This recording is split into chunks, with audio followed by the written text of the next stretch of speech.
Celtic are out the League Cup. The summer transfer deadline edges ever closer and all hell's breaking loose just 3 competitive games into the new season. This is the Celtic Exchange Weekly. This is Tino, and this week I'm joined by Paddy and Sinky as we cover all things Celtic. Paddy, all sorts of stuff to cover here today. Where do you want to start? It's a too big a question that now, Tino. Too vague. Aye, a lot. We've got a lot to cover. So we're 24 hours or so out for that result at Rugby Park. What's your feeling now? Calm down a lot. I mean, you done the post-match. Some strong words. I don't think any of them out of order, but what's your general feeling just now? I don't think I've taken much perspective from anything yet. I still think that there's a lot of questions to be answered, and time will tell. 11 days, I think, to the window fully shuts. So yeah, we really need to get the finger out. Yeah. Sinky, welcome back to the show. First appearance of the season. I'd usually call you a glory hunter coming back in at good times. Not the case at the moment. What's been happening? I agreed to come back last week, obviously, before yesterday's farce at Rugby Park. But yeah, it's good to be back. Yesterday wasn't a good day at all. I know you boys covered a lot in the post-match, and obviously we're 24 hours on now. Take the emotion out of it and kind of have a wee look at it from another couple of perspectives. I know you mentioned the word arrogance yesterday, Paddy, quite strong words, which is absolutely spot on. But yeah, it's good to be back. Wish it was better circumstances, but hey ho, here we are. There we go. Keeps things interesting. Exactly. You say the emotions out it now, and it's kind of calm, clear heads, and we'll see how that goes over the next hour or so. But are you still kind of annoyed at the result, frustrated by it? Any other emotions kind of doing the rounds at the moment? I'm annoyed. You summed it up yesterday in the post-match. The word flat, I mean, that was one of the worst first halves I've seen since probably the Lennon season during COVID. It was so flat. No intensity, lack of shape, lack of identity. There was nothing. Obviously with the Ange stuff, we're used to playing a certain style, and Ange got that. The first 6 games, we could see what he was doing with the inverted fullbacks. We could see that. I couldn't figure out what the plan was yesterday at all. There was certain occasions during the game where the centre halves, and even Taylor as well, just lumped the ball up the left hand side to a maid. It was just like, what is the plan? What is the strategy? I know Rodgers is trying to do little tweaks here and there about Kyogo dropping deep and stuff like that, but it just didn't look as though we had a clear strategy, where Kilmarnock absolutely did. They were narrow, they were compact, they knew what they were doing, man for man, and we just didn't have that at all. It looked so disjointed. Yeah, I can't disagree with that. Paddy, do you think it was made a wee bit more frustrating that Ange ball was in full flow on Saturday night over at Tottenham Hotspur Stadium, V-Man U? Yeah, definitely. I think we were talking about that just before we come on. The performance and what you could already see from a Tottenham team it's nowhere near the finished article, but you could just see glimpses of what we've watched over the last 2 years. And the praise coming his way already, rightly so. You fast forward 24 hours and watch what we put on yesterday, and it's that transitional thing that I'm talking about. But yesterday I spoke about the hope of some sort of identity of obviously Kyogo dropping a bit deeper, allowing our two attacking mids to get in behind.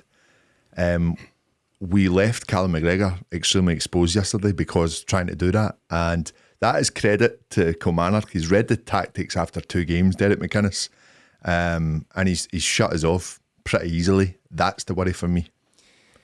I think it worked once to good effect, and it put Matt O'Reilly in, and he should have done much better, and obviously we now rue that missed opportunity, but it seems that Kilmarnock then twigged. You can say what you want about Kilmarnock and their robust tactics and their approach, but they're well drilled, as you say, Sinky, and they're maybe just they've done the basics better than Celtic on the day. I wonder as well, we're obviously going to get stuck into this in a bit of detail, but I wonder as well if there's a bit of anxiety doing the rounds. You mentioned the COVID season, Sinky, and we made a pact never to speak about that, but you can't not speak about it at times. But Celtic were winning at the start of that season. They won the opening game 5-0 via Accies, didn't they, and different things like that. And despite the wins, a lot of folks said that you're getting the wins, but things just aren't quite right. Does it feel a wee bit like that just now? We won the first 2 games, but not completely convincingly. We've only lost 1 game, let's calm down and all that, but is there a wee bit of that feeling creeping in? That's a wee bit. I mean, the Ross County game, obviously they scored 2 at Parkhead. Aberdeen, they were a bit toothless, but they had a decent go at us. The performance against Aberdeen wasn't where it should be. We spoke about it last week's show. It was always, Kilmarnock's obviously watched those 2 games. They've had a go. The usual tactic is to park the bus and all that. Because Kilmarnock didn't park the bus yesterday at all. As I said at the start, they were very compact. They knew what they were doing.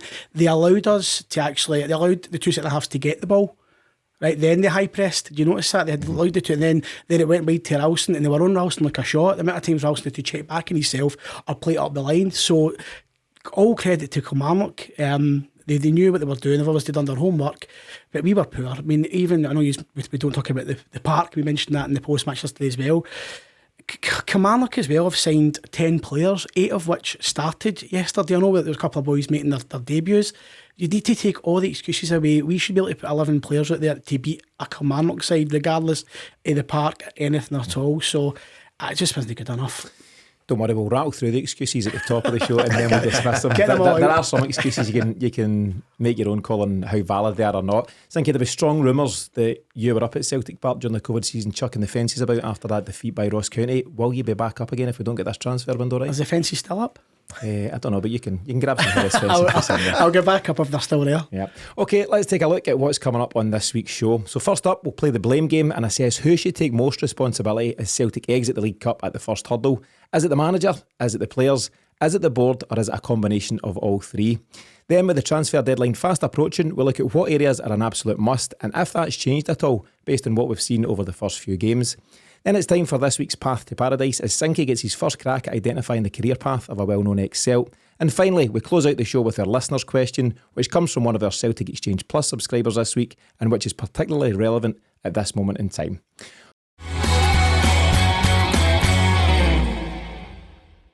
Okay, let's get started by taking a closer look at that surprise defeat by Kilmarnock at the weekend. And on that note, Paddy, was it a genuine surprise or did you see this maybe coming down the tracks? I think that we've all had that little bit of fear after the first couple of games that something isn't fully clicking yet. I'm more likely to allow players to get used to the system that Rodgers wants to play. You spoke about the Lennon season. I think it was the game against Rangers in October when we get beat. That was the first time we get beat that season. And I think that was a realisation that we were all kind of waiting on that. It was such a poor performance. So possibly a blessing in disguise this has happened so early on in the season. The same season under Lennon, we scraped through in the League Cup against Dunfermline. And I think that it just bemoans of players not getting used to the system quick enough, or B, not wanting to get used to it. So I think it's a good thing that this has happened at this point, but it's worrying that we've had 6-7 weeks of this manager in place and the players that we have here at the club haven't bought in, because let's look at it, 3 players have left that were part of a treble winning side. That does not deplete your full team, and I understand that we've got injuries, but we were on the edge of our seats last year watching every single player getting used and coming on, whether it was starting 11 every week or whether they were coming on as subs. We were happy with the players coming in, maybe bar 1 or 2. So to see such a disjointed performance yesterday, that's the real worry for me. Yeah, and since I asked Paddy the question, you'll have heard it in the post-match. It's quite a dramatic question, but the suggestion was, or is there a disconnect between Brendan Rodgers and the player? Now that's quite a strong statement at this early juncture, but do you see something like that, or as Paddy says, is it maybe more just a bit disjointed just now? It's not a big drama at this moment in time, but there's certainly a few pieces aren't quite fitting together, are they? It's a new manager, it's a new style. I mean, a lot of the guys we've brought in are used to Ange. I think there's only 3 players from the Rodgers' previous tenure, including Scott Bain, Forrest and McGregor. Mm-hmm. So it's for all these guys, it is a brand new way of working. So I do believe that we're in a transitional period. But football's football, right? These are professionals, right? You always stick to the system. They're all giving clear messages before the game. But Rodgers he's not a high to nothing here, because on the back of last year's success, we're going to measure him on that. So coming in as a manager, we need him to replicate what happened last year, and the only way to measure him is to replicate that and kick on in the Champions League. So I think there's a lot of work to be done. But I think you touched on it, Paddy, I know yourself last week, talked about the likes of Greg Taylor. Greg Taylor is no longer a conventional left back. He's now an inverted full back, which he's been great, arguably one of the best players of the season last year because of that. You're asking him to get back to being a conventional left back where I believe he struggled previously during that initial first season, replacing Tierney. So it is very, very disjointed at the moment, and they're in a transitional period. But I do believe that these guys are paid a good whack. They're professional footballers. They should be able to adapt to different styles and different management styles. I seen the thing on the Twitter feed last night about Rodgers being more a man manager, not an authoritarian. I get that, but playing for Celtic, you're expected to turn up and perform every week, and we never done that yesterday. Yeah, there's lots to that. I mean, the Greg Taylor thing, it's almost like he's been trained out of being a regular left back, and how do you train him back to that? It looks like there's some way to go if that's what we want to do. You rightfully point out the fact that Brendan Rodgers, he's been engaged against Ange's success, so 5 trophies in 2 seasons, including the treble last season. Okay, so that's fine, but he knew what he was stepping into, and he knows the responsibility. He's fallen at the first hurdle, so it's not like he's just fallen short of a treble. But also there's this, we're in this ridiculous position where we're now benchmarking it. If we don't win the treble every season, it's a failure, which is ludicrous. Callum McGregor spoke after the game, Paddy, and he was saying it just shows you how tough it has been. Celtic have won, was it 5 trebles in the last 7-8 seasons?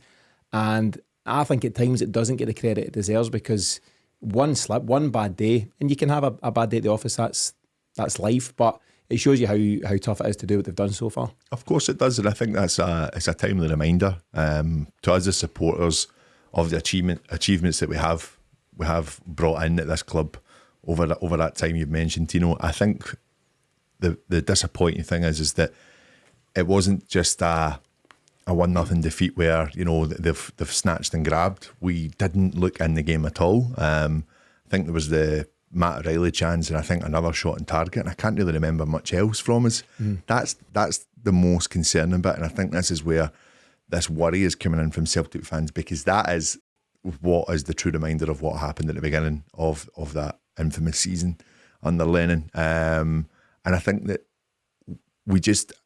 it's hard to remain calm. I try to as much as I can, and I'm trying to give the benefit of the doubt, the fact that there are injuries, the fact that it is a new system, and the fact that maybe we haven't been able to sign the players that we want to sign. But I'm also pretty disappointed that we're at this point just now, and it's not looking good. I think that's fair, but seeing as you brought up the excuses, Paddy, and not me, I will just run through them just here. And listen, as I say, I hate excuse culture. It's not something I'm into in terms of football, and Brendan Rodgers won't be into it, Ange wasn't into it, and I think if you're at elite level, I'm not saying that I am, but you can't allow it, you can't entertain it, and you can't allow it in your dressing room. But there are, other factors at play. So 7 key injuries: Alistair Johnson, Cameron Carter-Vickers, Stephen Welsh, fresh off the back of signing a new deal. How bad luck is that? Kobayashi got injured in his first pre-season in his native Japan. Reo Hatate picked up the calf knock last week. O picked up the calf knock against Atletico Bilbao. And Marco Tellio, we've not seen him at all. So there's 7 players that could all play a different part. You can argue the merits of who's more important there. Alistair Johnson, Carter-Vickers and Reo Hatate are mainstays of Celtic's first 11. So they're key players to be missing out in the early part of the season. In terms of incomings, there's a question to you lads about who's genuinely first team ready. We've got Mike Nawrocki, Gustav Lagerbielke, Odin Thiago Holm and Yang. I'd say you could argue a case for all of them. Kwon, 0 minutes under Brendan Rodgers. Marco Tellio that we've mentioned. Starfelt's out the building, he's gone to La Liga, all fine there, and I think we've replaced him okay with the 2 centre halves. But let's talk about Jota for a second. Can you replace a guy like Jota? I think he was an absolute superstar, Sinky, one of the most natural talents that we've seen at Celtic in years gone by. Paddy, you're crying out for a winger, but you can't replace a guy like that too easily, can you? No, he's the X factor. A bit of spark, creativity, something out of nothing, offer completely something different from a number one, come inside, can score goals. It's hard to replace that. I mean, obviously, at the season on loan, we got him for just under 7 million, so we knew what we were getting. But to replace a guy of that standard with any projects, it's not going to work. So we need to speculate to accumulate sometimes, and obviously we're linked with numerous names, the guy for Wales, Daniel Proddins and stuff like that. But Jota's, you're right, Tino, he's irreplaceable, to be honest. The word on the street is that it's all going pear-shaped, Paddy, out in Saudi Arabia, and who would have thought that a free spirit like Jota would struggle in such a part of the world? So it seems that Al-Ittihad are looking at options at removing him from the club. Should we reach out and just say, listen, forget all about that 25 mil, just keep it. Don't do the transfer. bring Jota home and we'll we've not spent it anyway. We've still got to sit and steer him back. There's also a few reports saying that a few players, not just Jota, are looking for wages paid up full and to leave. So in full. That'd be a nice lift. Do we say, do I just come back here? Think he still get his gaff? Why not? He's still get his gaff. He's probably still left iron on. He's only just out the door. So anyway, Starfelt replaced him okay, I think. Aaron Moy, less of a need to replace Aaron Moy, given that he was fleeting in his appearances. But Jota, tough act to follow, and hard to replace such a guy. I would say one thing on the Aaron Moy thing, though. I'm not saying Moy was definitely the answer for this, but we need to bolster our centre mid set up.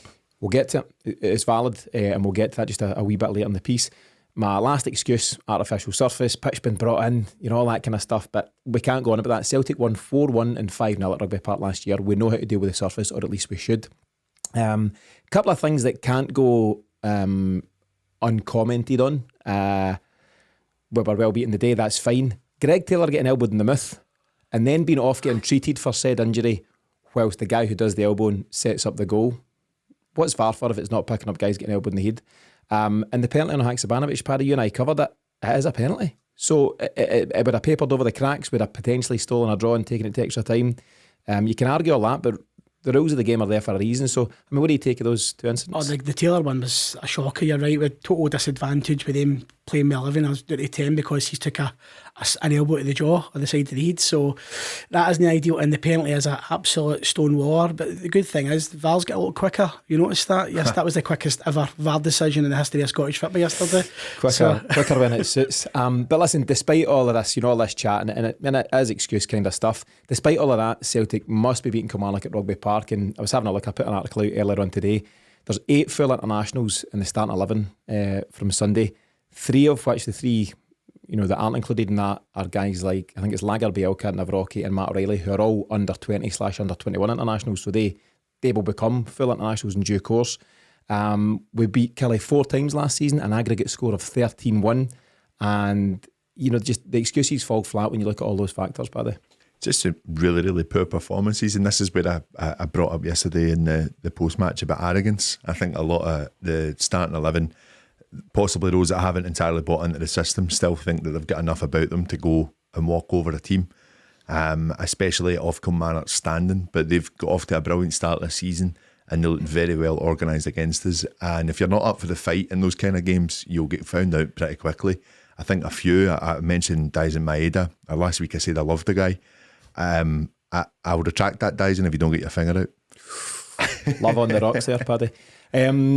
Most folk will have heard it's Brendan Rodgers' first domestic cup defeat in charge of Celtic, so that's over 25 games, so that's a sore one for him to lose. He'll be annoyed at that. And apparently I read a stat today, just the 5th time in 50 years that we failed to make the last 8 of the League Cup. So that comes from at Celtic FC Trivia on Twitter. Didn't have time to check it, so I hope he's right. But that's a hell of a stat. Listen, I mentioned at the top though, who's at fault? Brendan Rodgers, the players, the board, a mix of the above. Question 1, Brendan Rodgers, is there a stronger team he could have picked on the day, Sinky? And if so, what was it?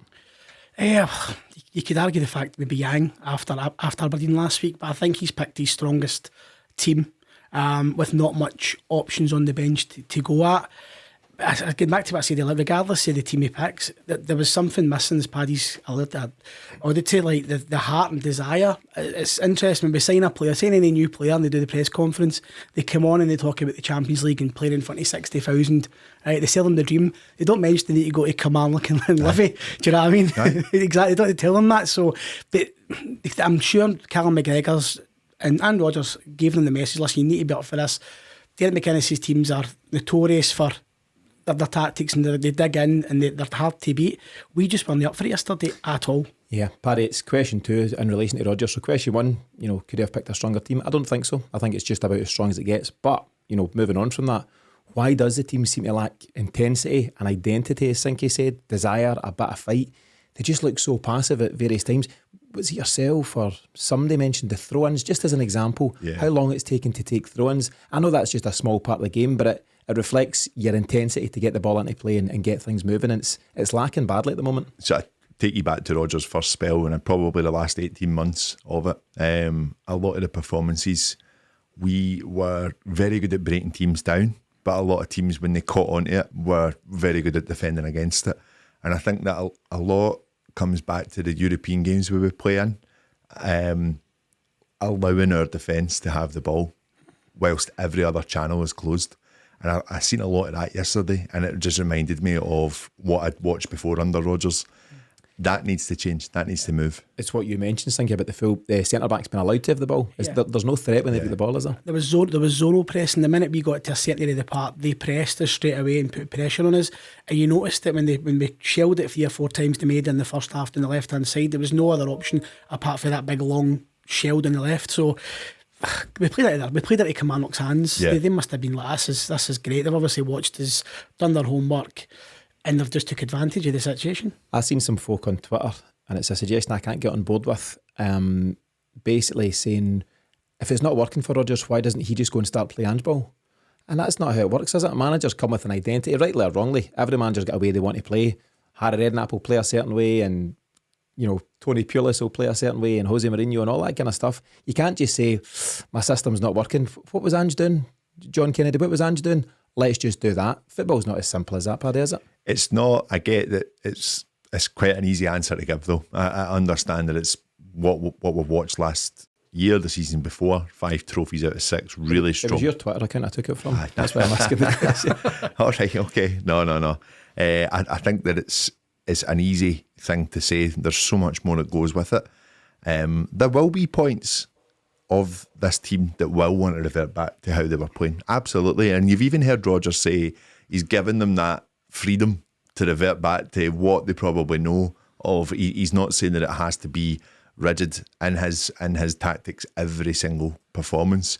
But what he is doing now, and what should have been happening maybe 4 or 5 weeks ago, is trying out new tactics, and it's failing. It's failing on the park, and that's the worry. Is why have we not implemented 3 or 4 different styles in pre-season, got the players up to scratch with that in training, and when we're trying to implement it on your proper domestic side, it's struggling. That's a big question mark over the manager there for me. Maybe so. You mentioned that he's given players freedom and autonomy to make decisions on the park.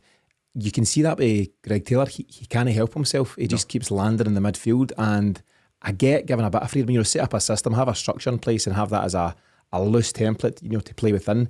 But you can't keep allowing that to happen. And at some point, you need to say, do you know what, Greg? Get back to left back and do that job. And that's not just picking out Taylor. There's lots of guys who seem to be drifting into positions where they shouldn't be. To move on to players, so moving away from Rodgers at the moment and to move on to players, and I've mentioned Greg Taylor there, thinking, why are so many key players and experienced players out of sorts? Definitely Taylor. Joe Hart's not at himself. And Callum McGregor, surprisingly, also isn't at himself at this moment in time. It's a hard one because obviously it's a new manager that's come in, but it's still the same. It's still the same job. They're not asked to do anything out of the ordinary. It's a strange one. I really don't know I don't know how to explain it. It's just like we've went backwards slightly, and Callum McGregor's went in himself. Hart's went in himself a little bit as well. Taylor's all at sea. I think it's due to the different instruction asking to be a more conventional left back. But McGregor and Hart shouldn't he be? I mean, vice captain, they shouldn't be getting themselves. They should be kind of leading for the front. With the Rodgers stuff as well, he's wanting to put his stamp on things. He doesn't want Ange ball, right? And he wanted, as I've seen, this transition from Ange ball to the way Rodgers wants to play. These guys are so used to that, and do you know what? They've been successful doing it. Getting it to buy into this new way the way he wants to work, it's going to be a longer process, because I said the players that we've bought the last couple of years have been bought to play Ange ball in that system. So getting them out of the good habits and getting them out of other good habits is really different. That change transformation is going to be so hard, and it's not going to happen overnight. But as I said, the system should always be the system. The personnel will change, but we should always be used to be playing the way we play it. And see yesterday at the comeback, you couldn't even see that at all. No, I totally agree with you. I think that it will take time, but my worry here is that if, like we've said already, these guys are professional footballers. They're getting paid very, very handsomely. Surely you've got to buy in. That's your job. You've got to buy into what your manager is telling you. And I look at, we're speaking about a transition. We've spoke about, obviously, Ange already. You see glimpses of what he's done with us already at Spurs. the first 4 weeks of his first season at Celtic was up and down all over the place. Were we worried? We probably didn't think we were going to win the league that year, but I tell you what, we were impressed with the football we were seeing, and we knew this is going somewhere. We already had a part identity by the end of August. There's nothing there. As part of it, with the Brendan Rodgers situation being what it is or what it was, the fact that he left mid-season and all that stuff, he's got less leeway than any other new manager. Ange came in, and it was a bumpy 4, 5, 6 weeks, Paddy, but there was goodwill towards him. That there's not a lot of goodwill towards Brendan Rodgers, and you can apply that to us, to fans, and maybe also to players. And maybe the moment they see weakness, bumps in the road, he's getting short shrift. There was a whole bundle of folk yesterday couldn't wait to see him fail. Of course. I'm saying that quite strongly there, but it was almost like they were happy to take the defeat so they could pull out the "I told you so" card. So I want me to say that again. I told you so card. And it's poor to see that, people almost willing Celtic to win just so they can prove a point. Hey, listen, if you don't fancy Rodgers, that's fine, but you support Celtic, you don't support the manager, you don't support the players, you're a Celtic supporter, and there's people that were happy that Celtic didn't win yesterday. I don't think this should be happening with the players though. As Sinky mentioned, there's only 3 from his last spell here. I think as your job, what you're paid to do, you should be buying in to your new manager and playing for the jersey, playing for the money you're already getting, but playing for that jersey, and not one of them wanted to get stuck in yesterday at all. He seems to have a wee bit of buy-in for the guys that they play a lot last year. See, like your Turnbull, your Abada, players like that who didn't really were in and out the team last year, and it's a reprieve for them. It's a second chance filling for them. It's like that, and they've grasped it. I mean, but the rest of the guys who've been playing all the time are just quite static. But then, having said that as well, Sinky, he's not held back at the end of yesterday and spoke about the quality. He's not got it. He needed to address that because it was there for everybody to see. Just the thing about players buying in or not to what Brendan Rodgers is doing, managers and coaches come and go almost as much as players nowadays. You're gone are the days of managers being in spells for 5, 7, 10 years. That's done. Managers move just as often as players. So yeah, I know a lot of guys had a great time under Ange, and they'll be sad to see him go, I'm sure. But he's gone. Get used to it, because as you say it, you both say that you're pro footballers paid handsomely to do so. Suck it up. Make your peace with the fact that Ange is gone, and unless he's wanting you down at Spurs, you'll need to adapt to this new system very quickly. Because what's the alternative? Just down in tools, throwing toys out the pram? And I don't know the answer, Sinky. You're kind of saying you can't quite put your finger on it. Nor can I, nor can a lot of folk, but something's not right. There is this, I go back to the word disconnect, but there's, whether it's that or disjointed or just something's not right. No, I know, and it's there to see. It's quite visible. But how do you get that? How do you get that reconnect? It's up to Rodgers to identify where the issues are. And he mentioned bringing in quality. As I said, I alluded at the start, they should have enough quality to beat a team like Kilmarnock, regardless.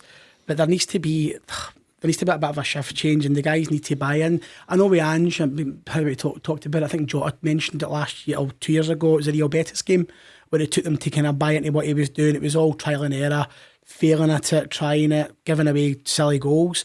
But the Rodgers stuff, he needs to put his own stamp on it. And I think as well with Rodgers, you've mentioned the emotion about the fans, obviously, about the return, right? It's people have still that bitter pill to swallow, him coming back, and they're waiting on him, Tino, right? They're waiting on him failing, right? They're setting up to fail. But also as well, I mentioned the benchmark of the treble last year, and Ange had the relationship with the fans. Roger left in bad circumstances, but the hardest thing for a manager is to come into success. Do you know what I mean? Ange came in when we were absolutely on our knees, right? Complete rebuild job, new players, freshen things up, different style. Rodgers came in a successful team. To maintain success is more difficult to build on failure. So it's that losing that game yesterday, people are just going to jump all over that regardless. Yeah, and I think Brendan Rodgers needs to get that. You talked about that Jota moment. I know it well, and I remember the interview. Jota basically spoke, and I don't know how far into Ange's tenure it was, 8-9 games, something like that, but we played Betis, and he said something just clicked. But we didn't even win the game, did we? We drew 3 each. We got up 2-0. We're up 2-0, weren't we? We were up 2-0. Yeah. Albion scored, if I remember. Anyway, but there was a moment during that game, and Jota pinpointed it, and he said, it just came together, and we knew there was something to that system.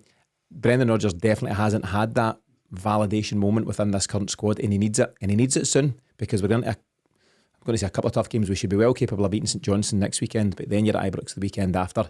He needs it ASAFP, Sinky. He needs to get that sorted soon. Champions League. Yeah. Listen, we've spoken, fair bit there about Rodgers, fair bit about the players and what's right and what's wrong. We also need to look at the board, absolutely. So, serious funds in the bank, as we all know. Paddy, why are we leaving it so dangerously close to the end of the transfer window to properly back the manager? It's almost get the feel as if it's a bit of a downsizing going on at the moment. For me, I said this at the beginning of, like, when we came back after the summer. I was speaking to James and Miff, and I thought it was more along the lines of, the players will come, it's just going to be a bit more harder in the market. And I still think that is an element of what we're up against just now. I think teams will know we've got more money.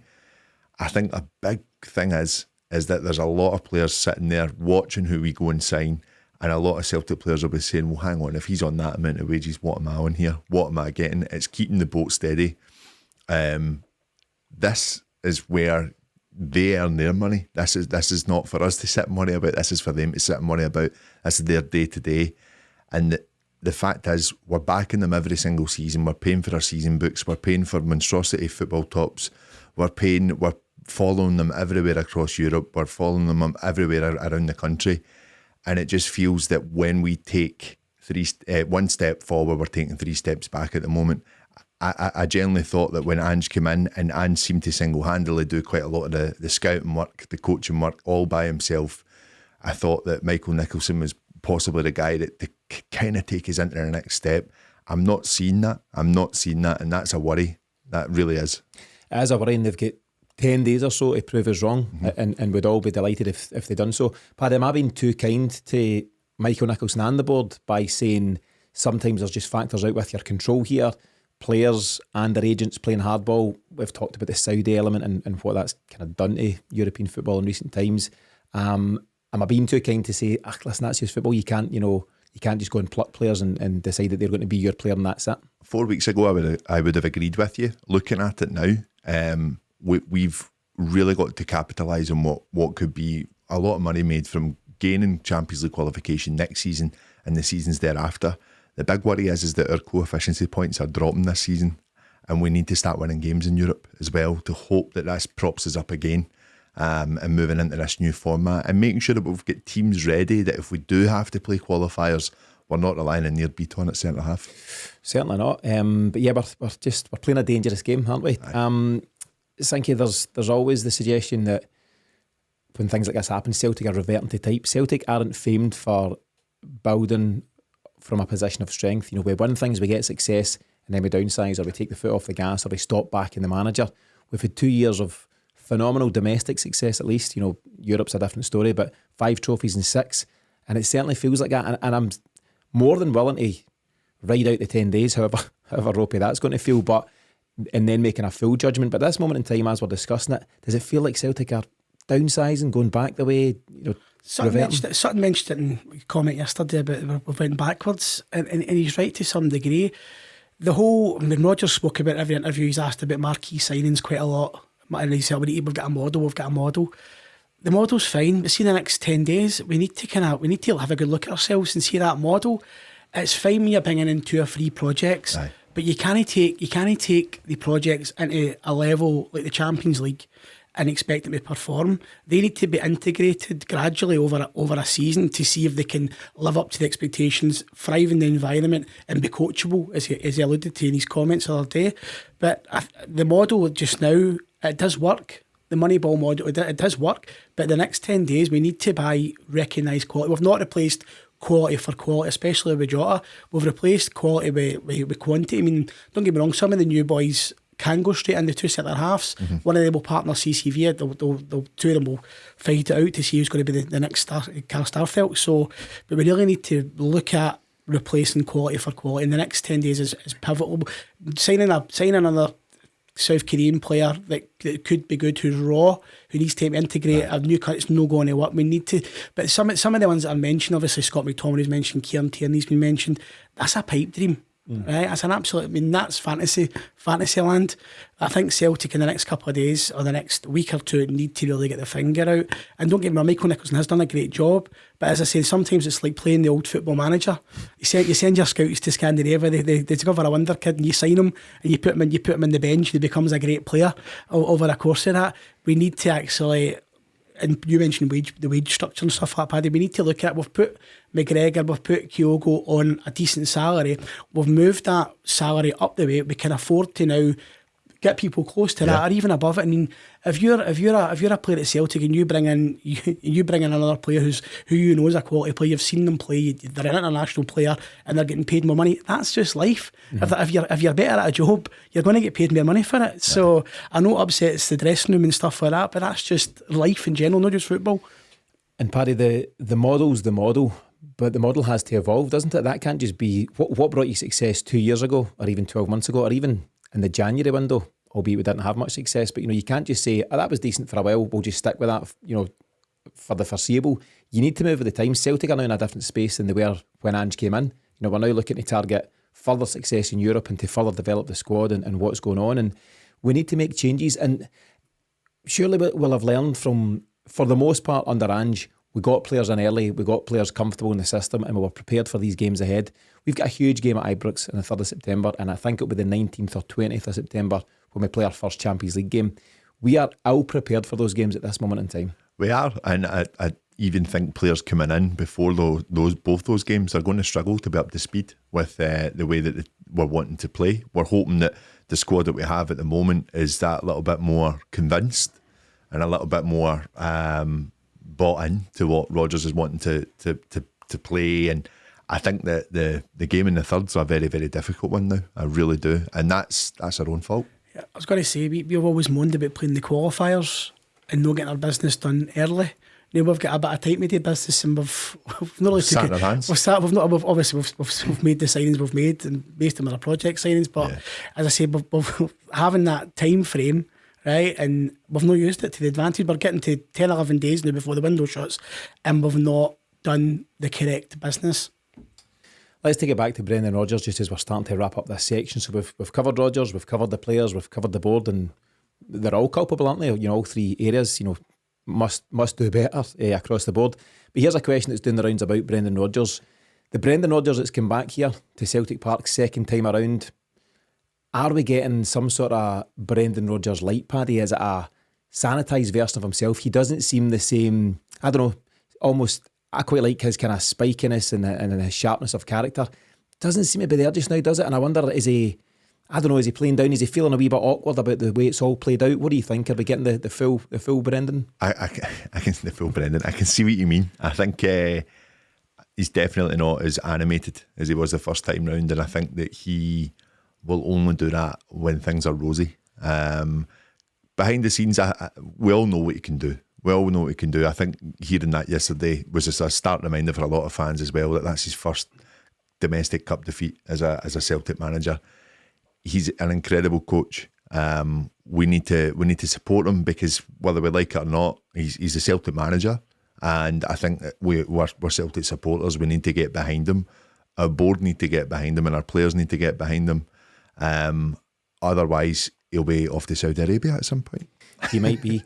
Sinky, we've seen a bit of it when Neil Lennon came back for his spell in the COVID season that we seem to still be talking about.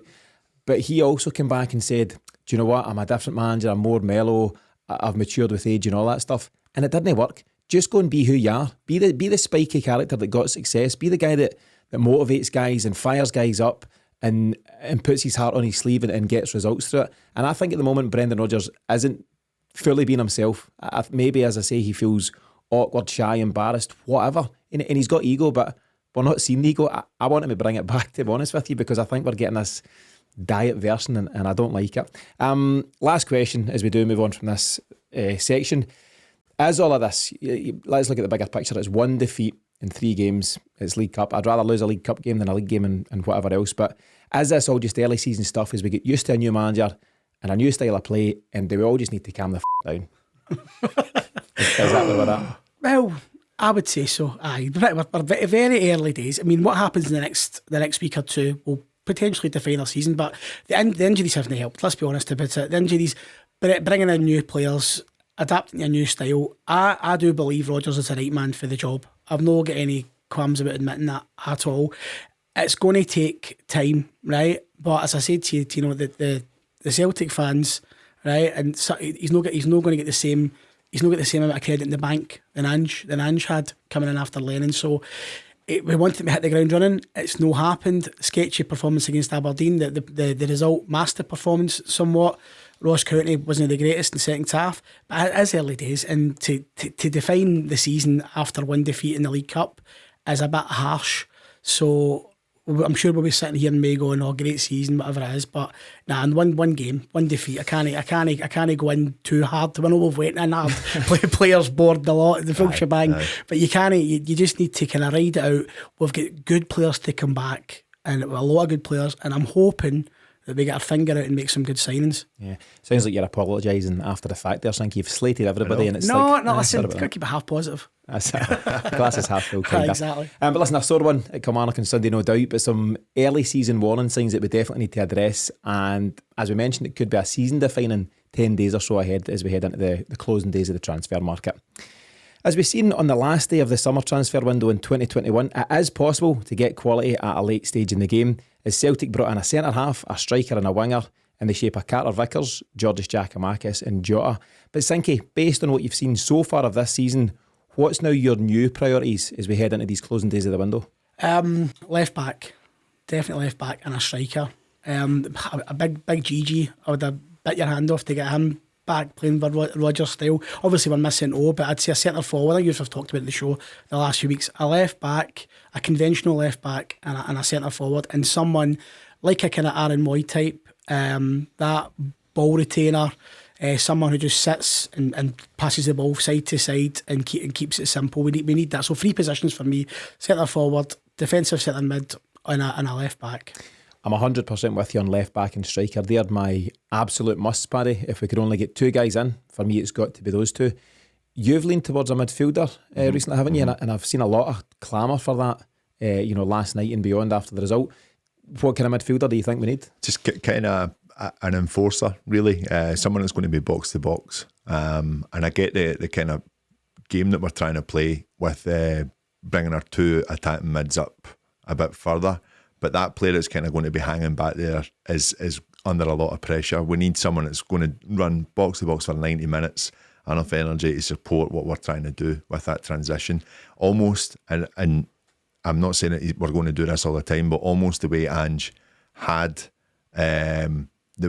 even Moyer or Hatate dropping back, getting the ball from McGregor and then bringing it in. I think that we really need to look at that and make sure that we're not leaving ourselves exposed through the middle. That's a real worry for me watching yesterday. Why can't Celtic's recruitment get this deep line midfielder right? We've gone through a whole host of guys: Ideguchi, Abelgard, Iwata's not doing it, question marks over Quan already, James McCarthy hasn't worked out, and then some. There's all sorts of guys that we've tried to get in between Ange, back to Lennox, Sorrow, loads of guys. Why is that such a hard position to find? It's a difficult position to play. I think there's a lot on your shoulders. There's a guy carrying the team last season with it and starting to show little weaknesses this season because he's basically been exposed, and that's Callum McGregor. I think that it's a very difficult position to fill.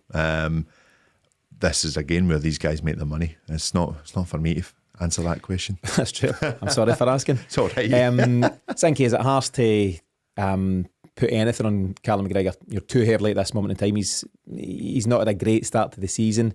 He's not timed it that well. He's signed his new, is it a 4 or a 5 year deal?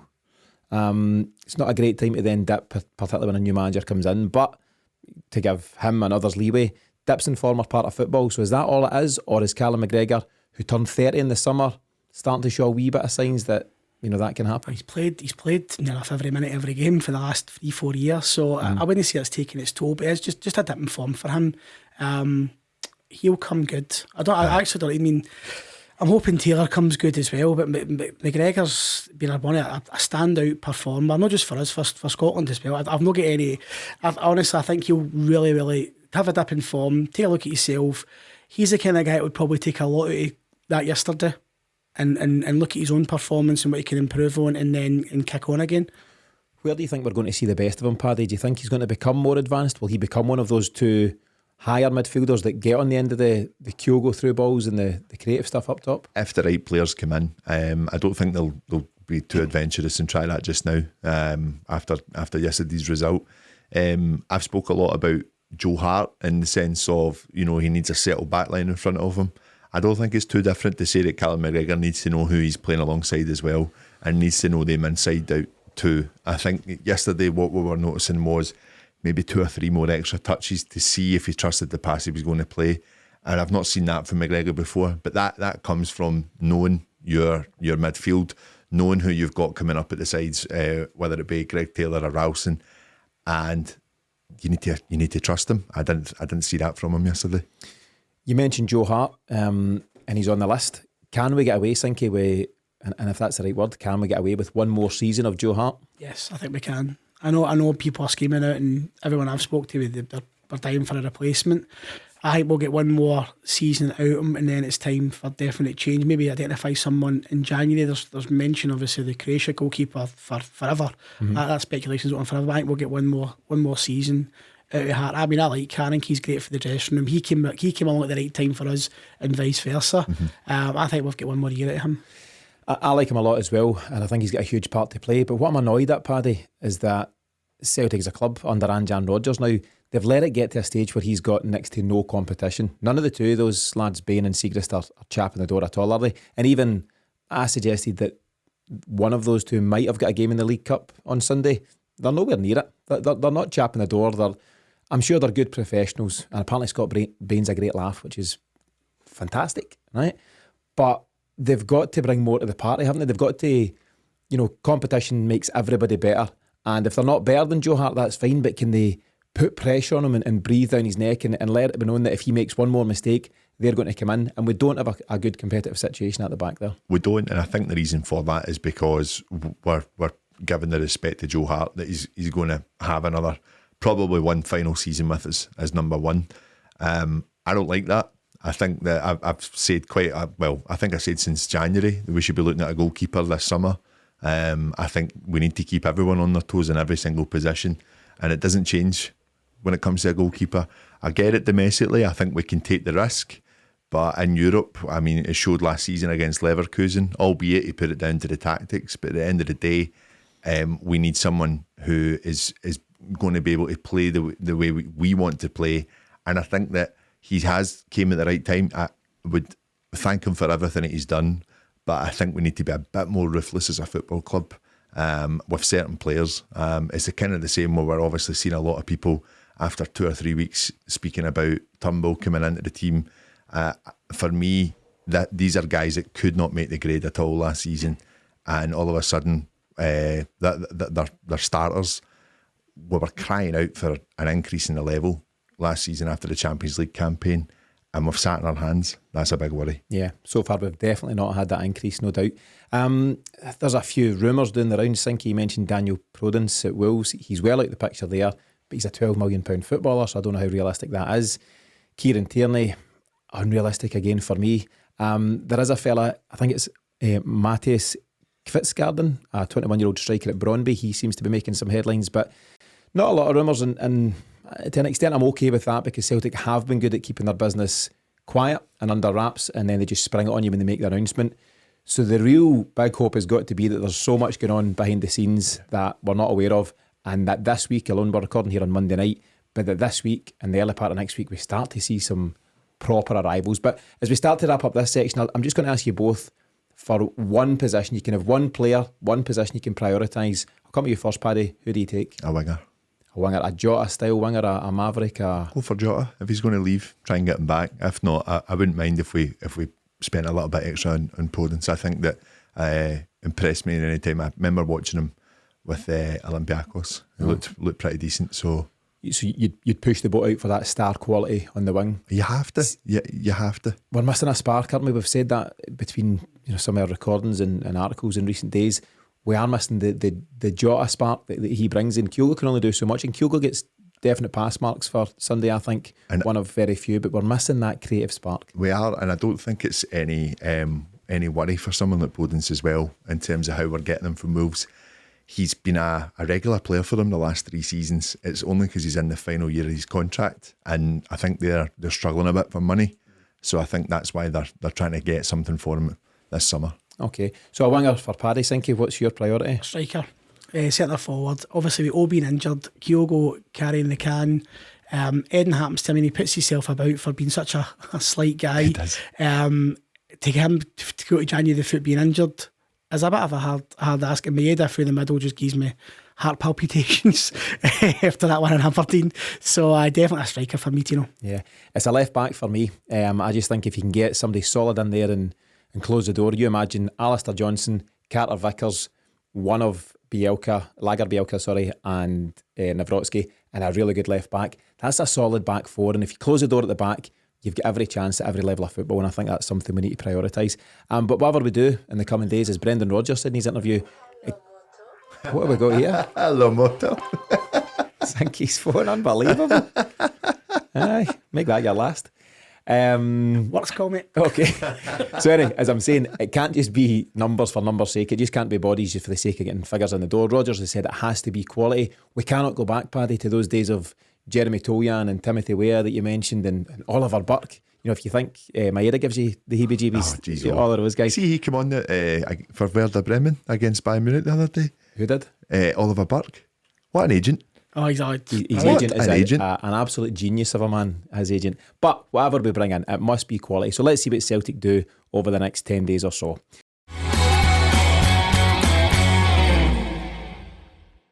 Okay, it's now time for the Path to Paradise. Sinky, is your phone off? It's off to you. Sorry. Apologies, guys. So you'll know by now the way this works. Each week I'll tell you the clubs a player has played for before his time at Celtic, and also any teams after he left. All you need to do is name the player in question. Lads, are you ready for this week's Path to Paradise? Go for it, mate. Go for it. Okay, here we go. Motherwell, Celtic, Derby County, Bristol City, Kerala Blasters, Motherwell, Atletico Kolkata, Motherwell. And have a wee think while we play this next message. While the guys are trying to figure that one out, I want to remind you that now's the time to go all in on the new season by signing up for all of the additional content we provide listeners over on the Celtic Exchange Plus. At the Celtic Exchange Plus, you can enjoy extra episodes from us throughout the week with pre- and post-match podcasts for every Celtic game, as well as bonus episodes with ex-players, coaches, journalists and much more. In addition, you'll also get early access to our weekly show ahead of its general release, and you can also listen to all of our episodes completely ad-free. You can test the water right now at absolutely no cost by starting your free 7-day trial at thecelticexchange.com. And if you like what you're hearing, you can then enjoy everything we offer from just $3.75 a month if choosing the annual subscription option. Go all in on Celtic this season with the Celtic Exchange Plus to ensure you don't miss any of the action as the treble champions of Scotland go all out to defend their trophies. Get started in less than 2 minutes at thecelticexchange.com, and we'll see you on the other side. Now, eagle-eared listeners will know that we're currently the treble champions of Scotland, but we can't now go all out to defend those trophies because we're out of the League Cup. But the message applies. Get on the Celtic Exchange Plus. Sanky, I think you've got the answer. I don't know if that's what somebody was phoning you with, but do you want to reveal who you've got? If anybody from my work's watching this is recorded at 7 at night, not 4. I've got the answer. Paddy's got it. On you go, mate. No, you take it. You take it as... It is.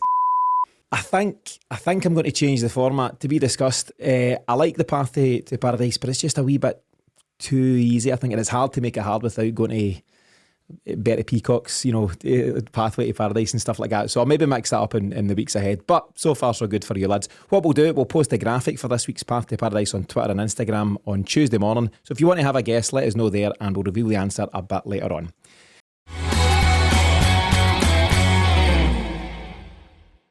Time for this week's listener's question, which today comes from Greg Rankin, who's one of our subscribers over at the Celtic Exchange Plus. Thanks to Greg for subscribing and thanks for the question. So he asks, would fans accept not targeting a treble every year if it meant we could use the domestic cups to give youngsters valuable first-team experience, and at the same time this would then keep players such as Callum McGregor, Kyogo and others as fresh and focused as possible for prioritising the league and the Champions League? Your initial thoughts on that, Paddy?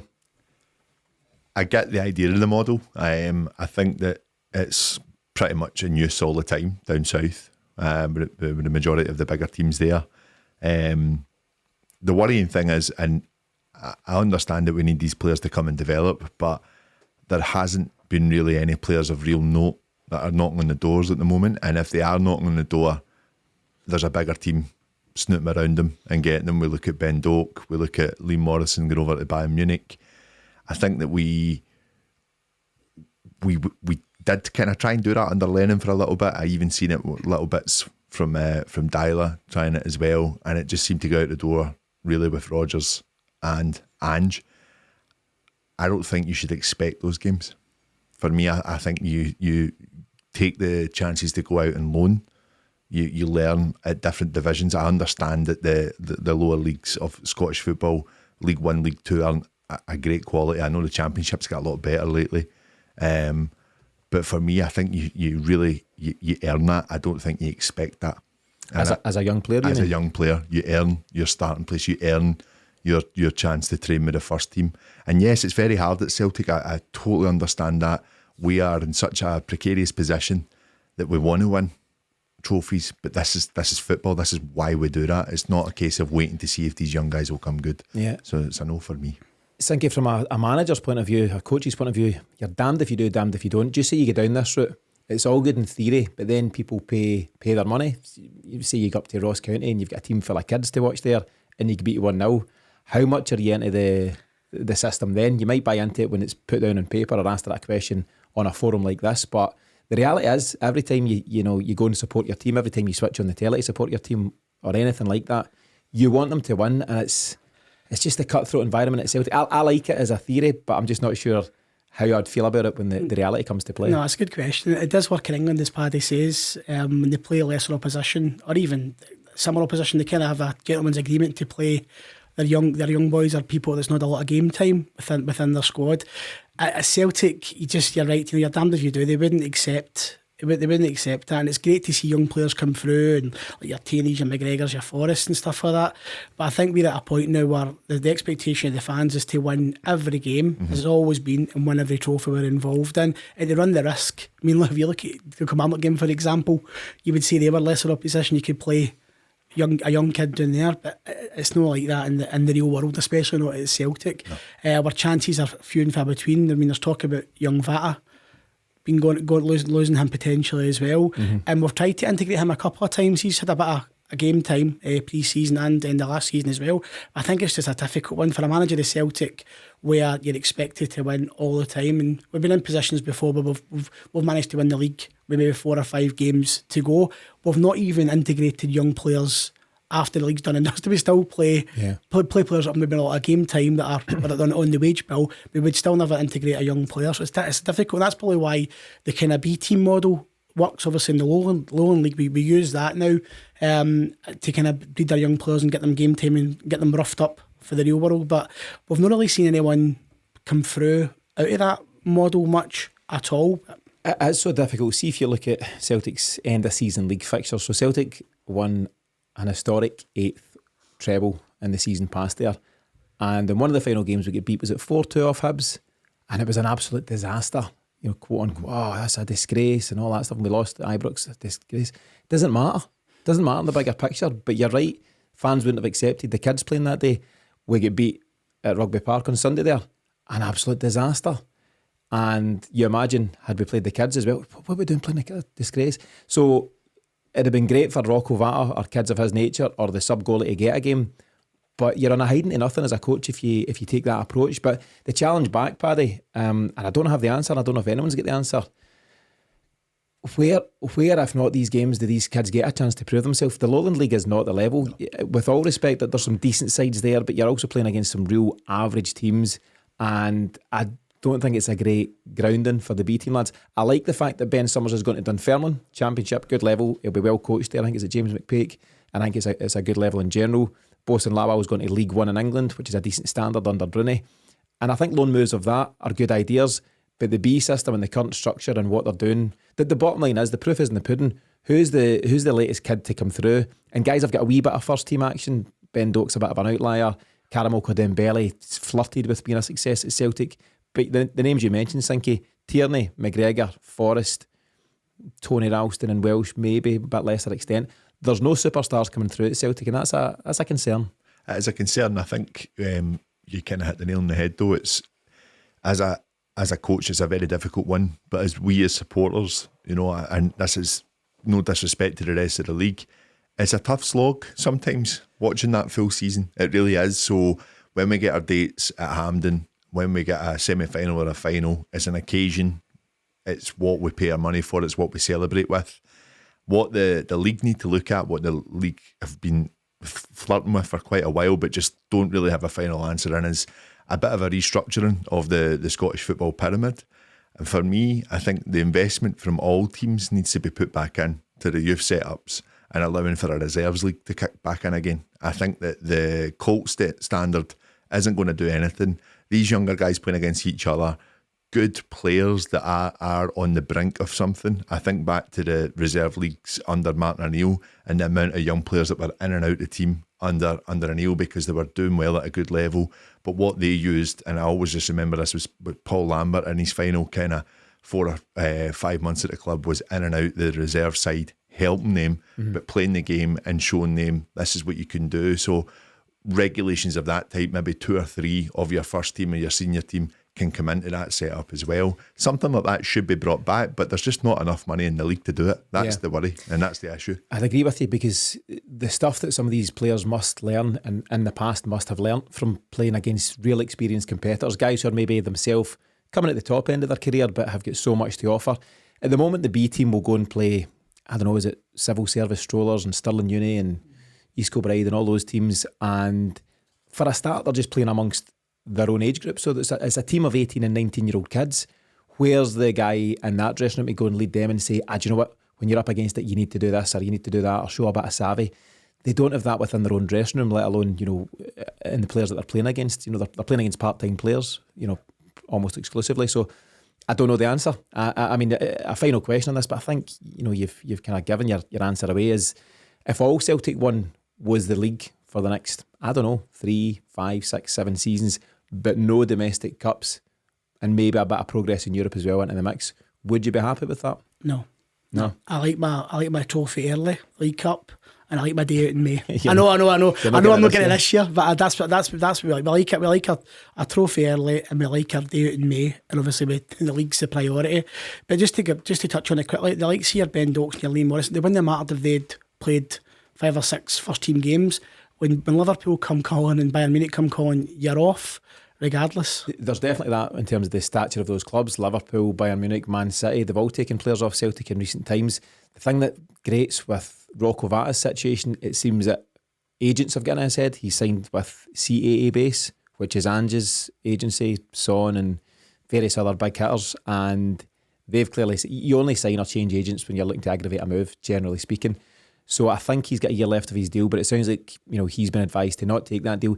He would benefit massively from playing some first team games at Celtic just now, in the opportunity that would probably be there for him. Ange was starting to bring him into the first team, and he got a bit of game time, and he looked lively enough. Not the finished article by any stretch, but lively enough.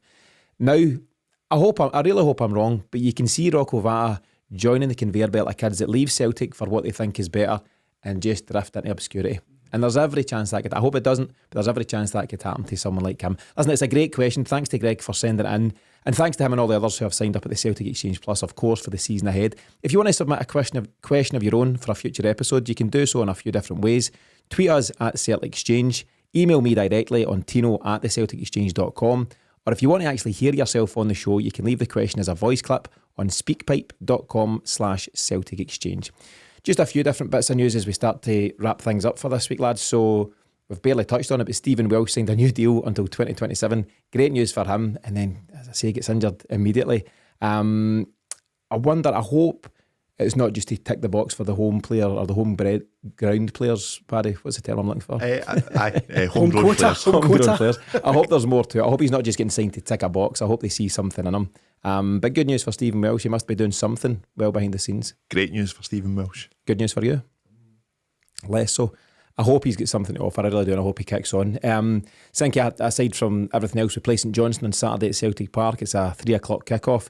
We couldn't have picked a better opponent. They've had 5 losses in 6 games. They are dot cotton and they're bottom of the league table. So it's a good chance to get back to Celtic Park and regain a bit of confidence ahead of what's going to be a tough trip to Ibrox. 100%, you're right. The opposition should be able to put a decent performance in and get back on track. But we need something. We need a lift, and that game's coming out. It's going to be a long week up until the St Johnstone game, and I'm hoping it's made a little bit better by some transfer market moves as well. But yeah, it's a great gateway bounce back, 100%. Here's hoping.